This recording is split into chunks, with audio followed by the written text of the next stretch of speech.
Hi friends, మనము ఏదో ఒక ప్రయత్నం ఏదో రంగంలో చేసి దాంట్లో అపజయం ఎదురవగానే భయపడిపోతాం.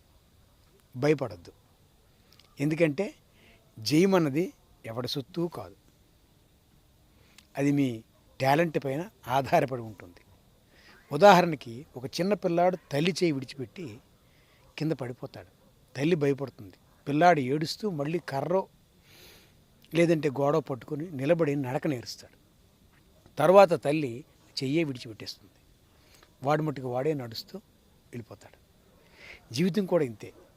మీరు ఏ రంగంలోనైనా ఏదో సాధించాలని కష్టపడి చిన్న దుష్ఫలితం ఎదురవగానే భయపడొద్దు.